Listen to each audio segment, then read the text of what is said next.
How weak and pathetic is a guy like that? Mama La Kamala just don't give a frack. Isn't that great? He's not very funny. Can you? That guy. I go on his show, and he goes, "Is that your real hair?" I said, "Yeah." He said, "Do you mind if I mess it up?" I said, "I'd prefer it if you didn't, to be honest, but if you have to." So he grabs it, and he starts really going crazy, right? And everybody laughed, and it was a big thing. It was a big hit. It was all over the place, and he got great ratings and all.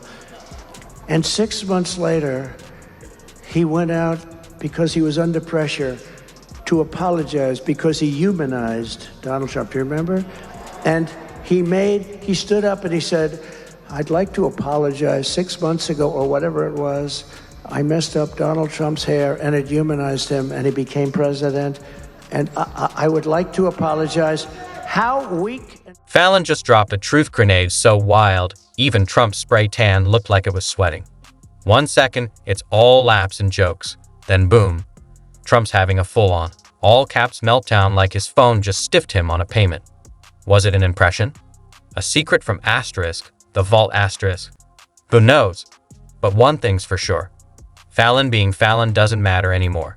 The internet's on fire, memes are multiplying, and Trump's rage level is off the charts. Somebody hide his phone before he types out a novel. Well, guys, today at the White House, President Trump held his first cabinet meeting.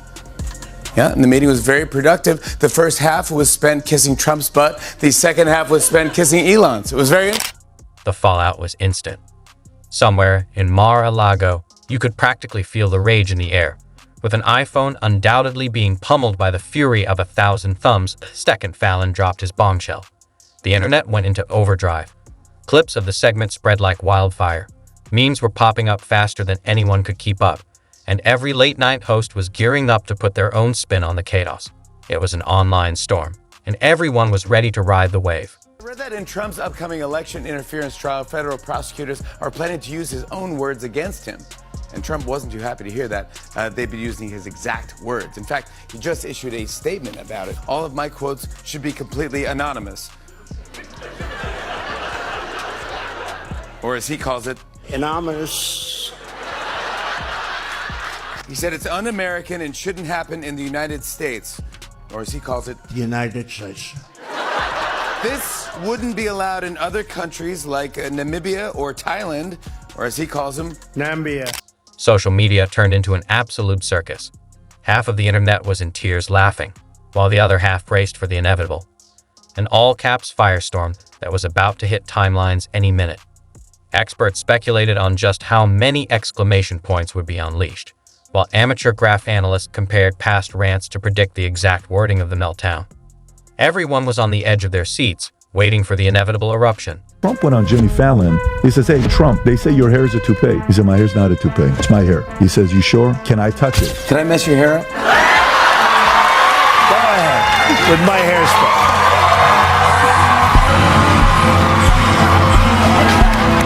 He messes with his hair. Guess what? Done. The world watched it and said, he let Jimmy play with his hair. These are moments where people kind of say, he's like... News outlets had a field day. Panels of commentators dissected every word, treating the revelation like it was a top-secret government document. Talk shows debated whether this was the greatest late-night roast of all time or just another chapter in the never-ending Trump saga.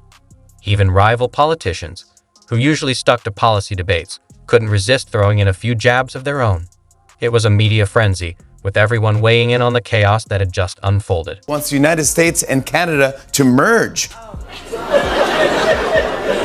Right now, everyone who moved to Canada after Trump won is like, well, I guess it's off to the North Pole. I mean, what do we do? Where do we got to go to? What do we do? I don't know what to... Meanwhile, Trump's inner circle was scrambling. Advisors likely tried to calm the storm, suggesting a more measured response, but they were quickly waved off. As the former president dove into full damage control mode, statements were drafted, insults were fine-tuned, and a counterattack was set in motion. The wheels were in motion for the inevitable comeback, and you knew it was only a matter of time before the gloves came off.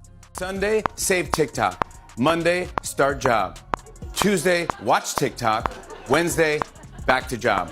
Thursday meetings, give some orders, tell his staff, make meetings shorter. Friday, talk about the border, yell fake news at the reporters. Work then golf, then jump on plane. Note to self, learn VP's name. Work then golf, make junior caddy. Call to Fox News, call to Vladdy. Hire then fire, then invade Canada. Way too cold, trade it for Panama. Hire then fire, then invade Greenland. Boring, traded for New Zealand. Golf work, golf 10 on a roll. Work golf 10, work TikTok scroll. First week over, thank the nation. Second week, time for vacation.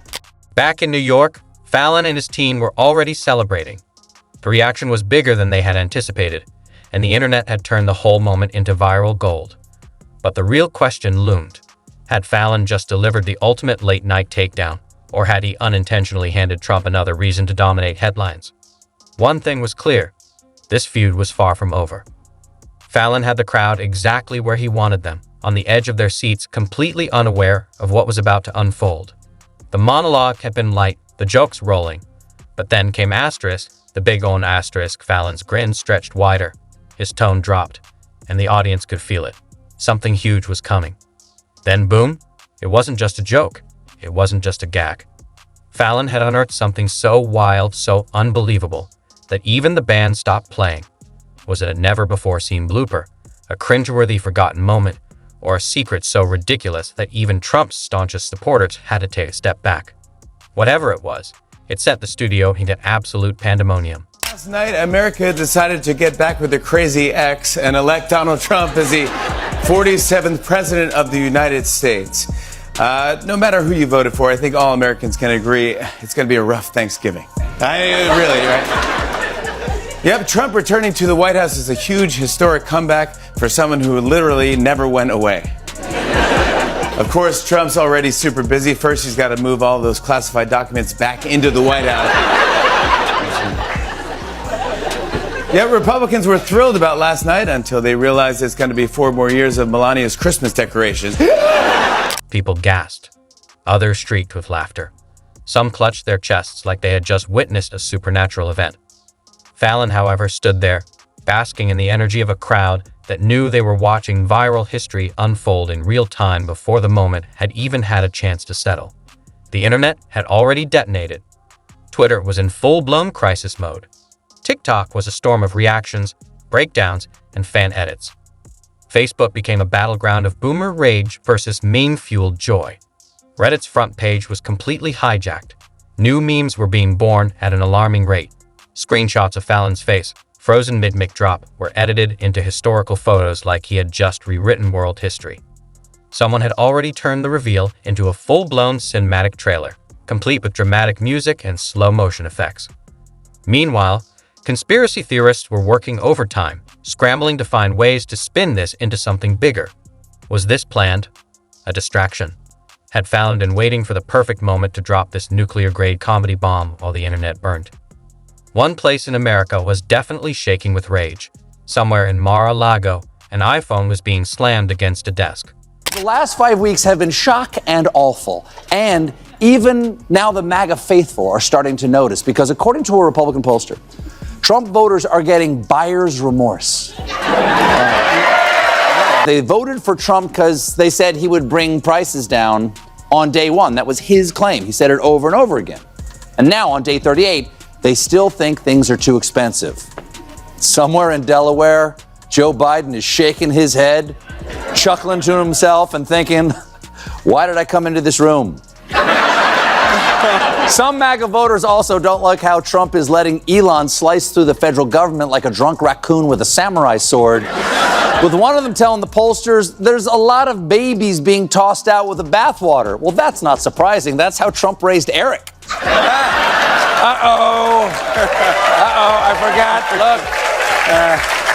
I forgot to lock the door and he keeps crawling back in. That same Trump voter went on to explain, if we had a drinking game where everyone took a drink when we heard the words reverse course or walking back, we'd be drunk in 20 minutes. Why wait 20 minutes?